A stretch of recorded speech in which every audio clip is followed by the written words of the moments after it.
equal the one that, listen and be one together in your mind, and, magic happen. That's surfing, so funny. You have to try it and you can feel it. The first wave, the first time you ride, and you can tell right away, man, this is the one, It's exactly from your paddle, from the paddling, already you can feel, oh, this feels good, Just like you're dating a girl, you start meeting, talking, and then, yeah, that's how the relationship begins, That's the key. If you have a good board, you're surfing heaps. If you don't have a good board, you're not really psyched to surf, I've had some pretty unreal ones. Magic carpets, everybody can say that. And then, people have bought surfboards in to be copied because they had the perfect surfboard, and I don't know, there's something about that surfboard, and it's not necessarily just the shape, it's, a glass that can cut wider laps, which will change your flex grade in the board. A blank can be more porous and it can suck in more resin, which changes the weights, and, so there's so many variables. And I mean, if you get that magic surfboard, it's like you want to wrap that thing in cotton wool, and there's guys on that pro tour that do it. They only ride those boards in events. They don't, they put that away. They're not going to risk the chance of taking that board out there and snapping it when they know that board's going to win them events. Actually, in Uluwatu, it was really fun, so it looked perfect, so I knew I had to take the magic board out.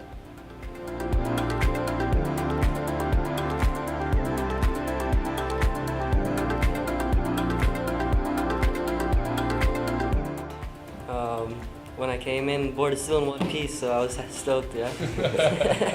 You can make, for example, 3 boards exactly the same, but maybe for the surfer, only once is the perfect, or is the magic one.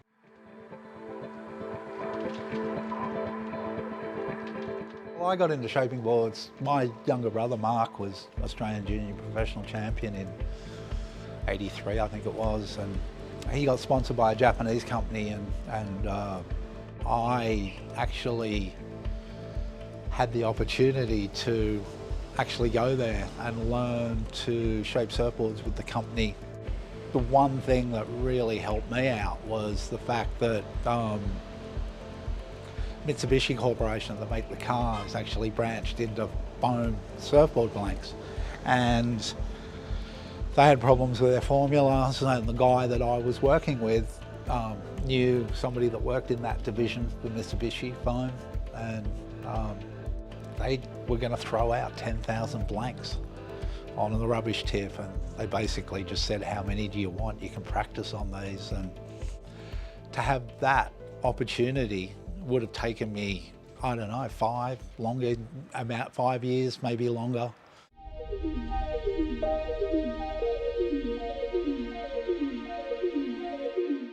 The surfboard is made basically from a foam-based polyurethane or a styrofoam-based blank, which is then shaped.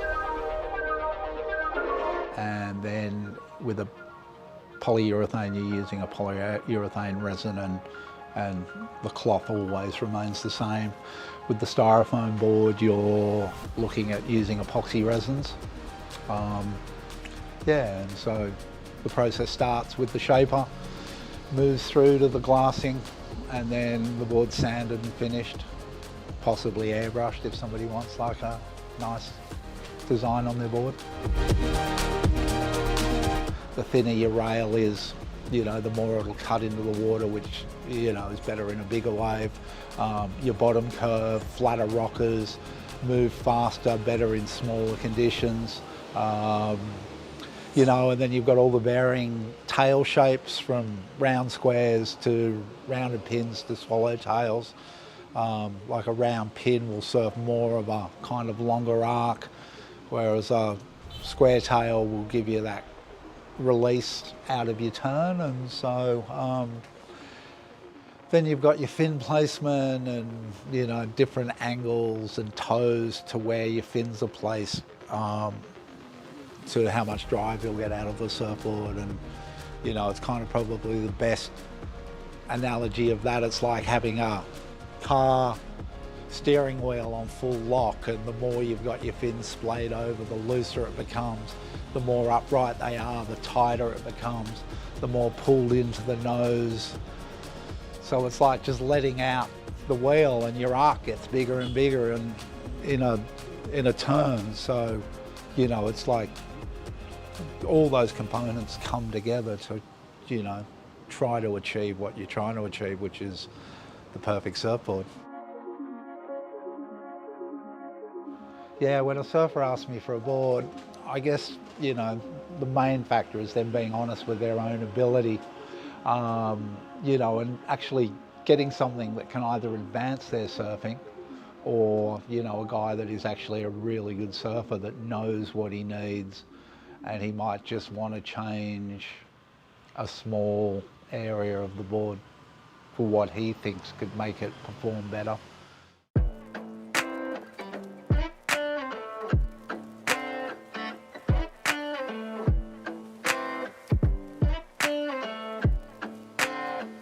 My name is Marlon Gerber, born in Indonesia, Bali. Swiss father, Indonesian mother. Yeah, I grew up in Bali all my life. Started surfing when I was about 10 years old, and been a pro surfer for about 15 years.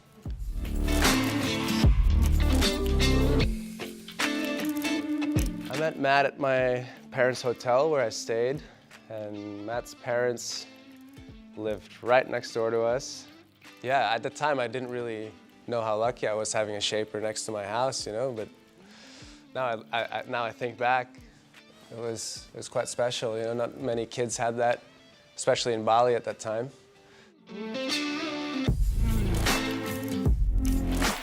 It's always helpful if you have that relationship with the shaper, when they can watch you surf and they can tweak the boards a bit according to your style.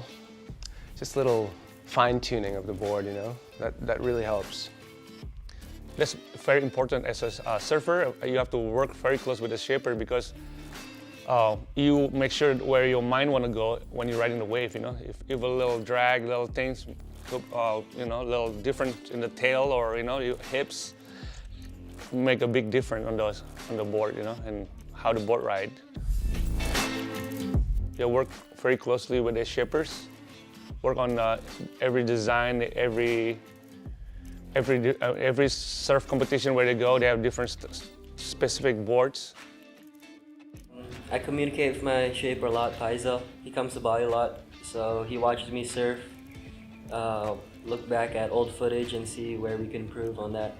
And also my dad has input, like he knows really well. He's been surfing for like before I was even born, so he's very like smart. I like to take this board out, lift the round tail kids and the barrel, kind of like more stable, and it goes kind of like just go through the whitewash and stuff, and yeah, it's pretty good for barrels. I'm still with Rizal, same as him, and yeah, just like talking about boards and then my height, my weight and stuff, and move on from there.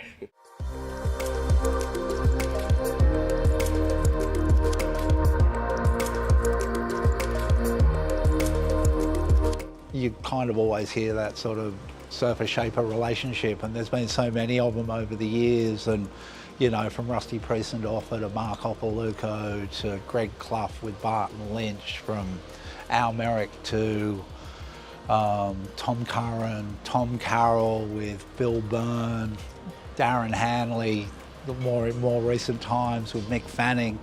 And for me, it was a young guy from Port Macquarie named Mick Campbell who ended up working his way up to becoming like #2 surfer in the world in '98. So he came and lived with us for 10 years, and I kind of looked after his sort of like whole managerial side, and you know, and it gave him a home base and somewhere where he could come and go freely, and you know, and so it was, you know, I guess that situation, we were like brothers, or you know, father-son relationship, I don't know, like it was, you know, but it was a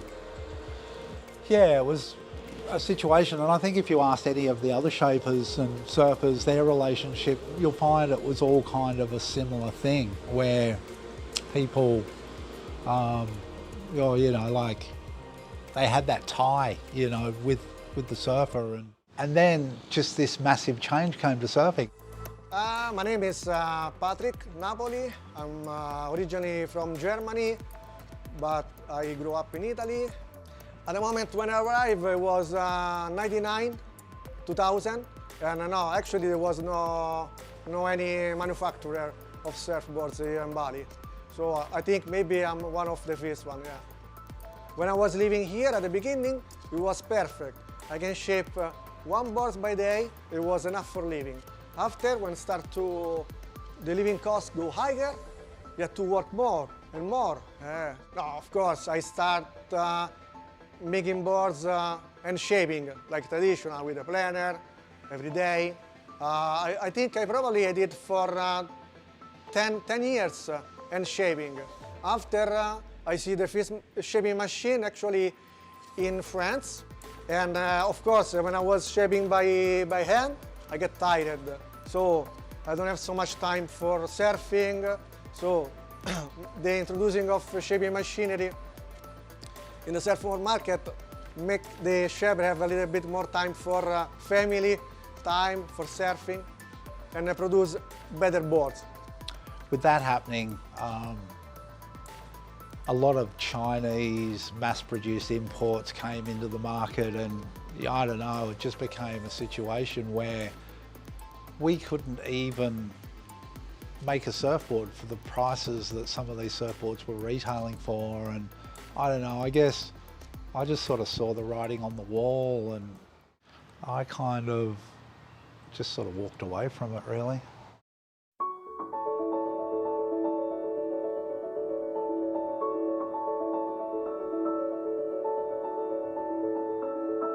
So my plan was actually just to go travelling around the world, and so I was going to Europe and doing some work there, shaping boards, and then spending a lot of time in Bali, and in the end I just wound up here in Bali and opened a restaurant and sort of just gave the shaping away.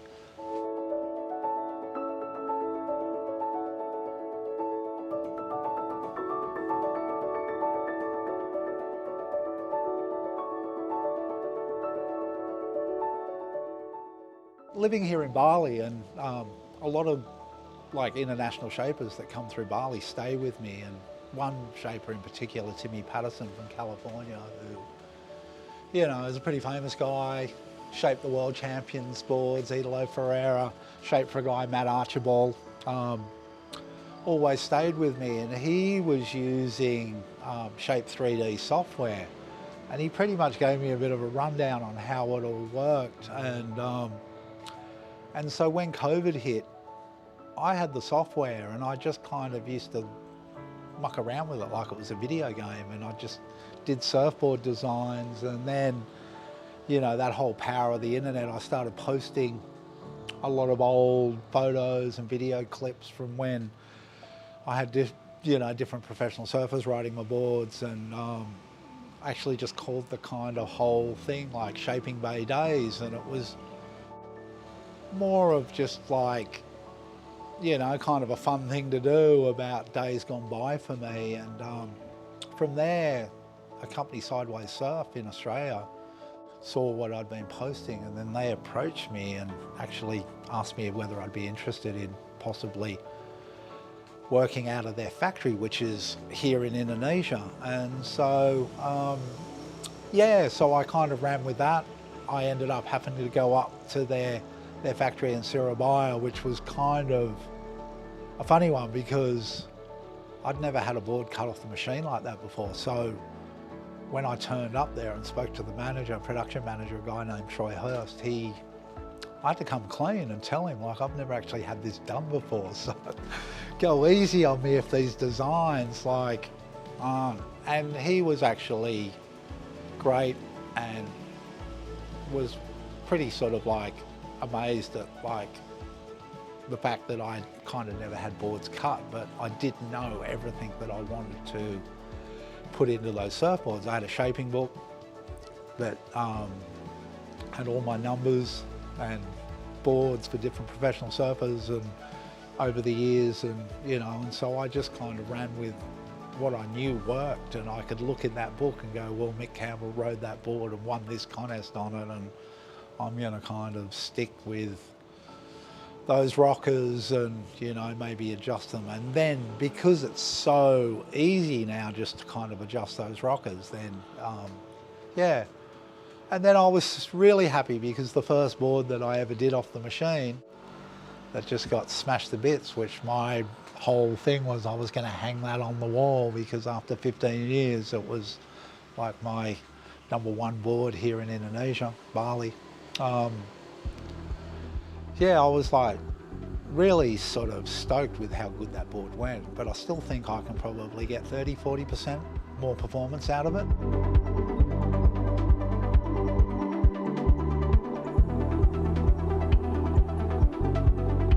So when people found out that I was making boards again, it created a lot of interest, especially with the older guys that always rode my boards. And one young girl, South African girl, Caitlin Reese, she's really good, and she's just been getting some boards off me. And I met Haymes about 2.5 years ago, and then we hit it off, and we needed a board for my daughter's birthday, and I saw some of the shapes that looked great. And my daughter had an older board, it was a bit big for her. It was a shelf board, as you know, it wasn't two-seater style. And then we got this for her birthday, and it's improved her surfing radically, to be honest. It's really, she jumped up a lot, eh? Compared to the other board, it was like really big. And it was kind of just like a mission to do turns, and just, I wasn't really into it. But then after like 4 days of using this board, I was already like having so much fun, catching a lot of waves. I was also more confident on this board. Yeah, so even here I've had a bit of interest, and I've shaped a few boards, but I'm not chasing it. It's not like my only form of income. I've got a lot of different things going on, and so now I'm just really enjoying something that I walked away from, and I was pretty bitter and twisted, to be honest with you.